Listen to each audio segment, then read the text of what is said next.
I don't really like the feeling of talking to myself like this.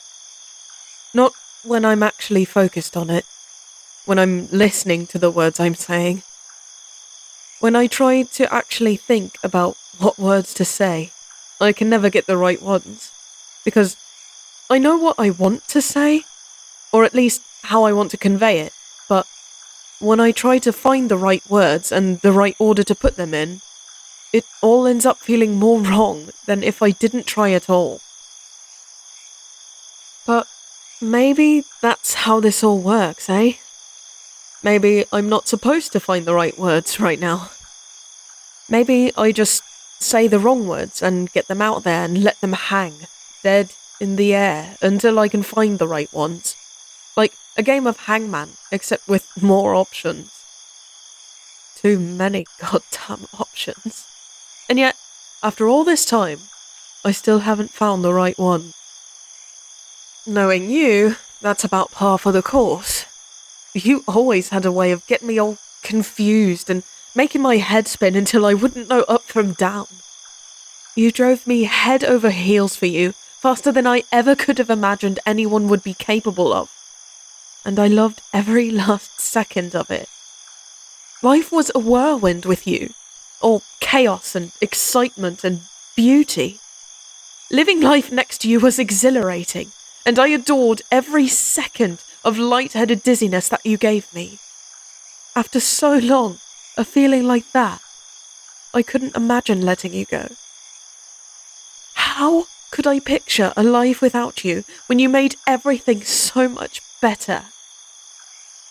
But, obviously, since I'm sat here and spouting this emotional turmoil to the moon, it didn't work out.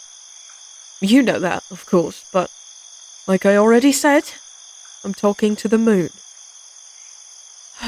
So, yeah, it didn't really work out. Life just didn't let us stay together. We were so busy, and there weren't enough minutes in the hour or hours enough in the day. It seemed like we were always just barely not able to see each other. You'd be getting home just as I was leaving, and the other way round. It was so frustrating, but I couldn't be mad at you. It's not like it was your fault that life and work and everything else was getting in our way. I was never mad at you about it, but I was mad about it. But who could blame me? There was nothing I could do but scream it to the sky and get even more frustrated when the clouds just kept floating by without answering.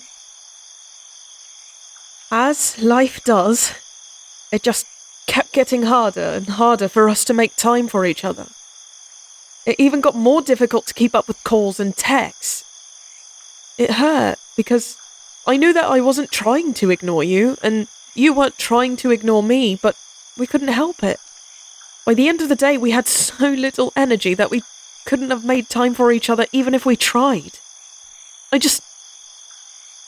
was so painful, because I wanted to be able to give you all of me, you know?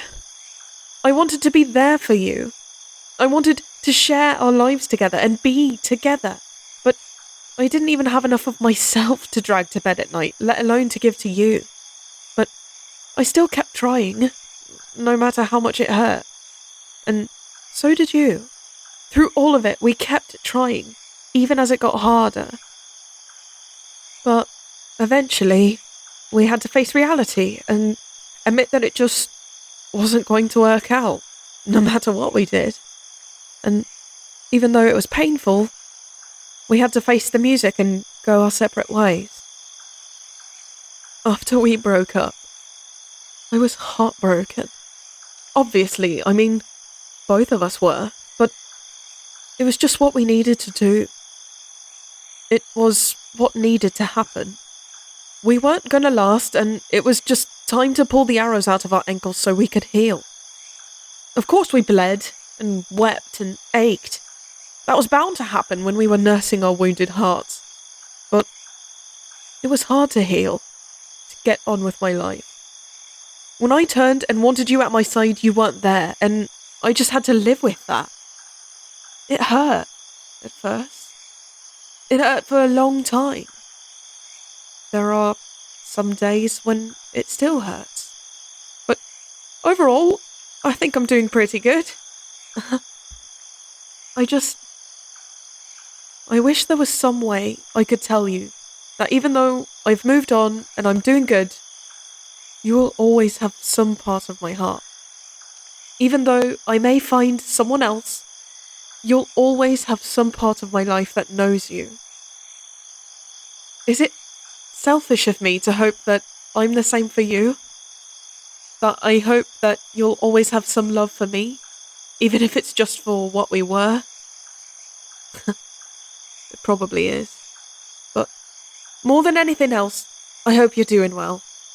I hope that you're happy. I hope you've moved on and maybe that you've even found someone else. Someone who can give you more of themselves than I can. I hope they love you like you deserve. And I hope you love them back. I hope life is kinder to you than it was to us. And I hope you find the love you need to survive when it's cruel. I hope you know that I'll always love you, even if it's not in the same way I did before.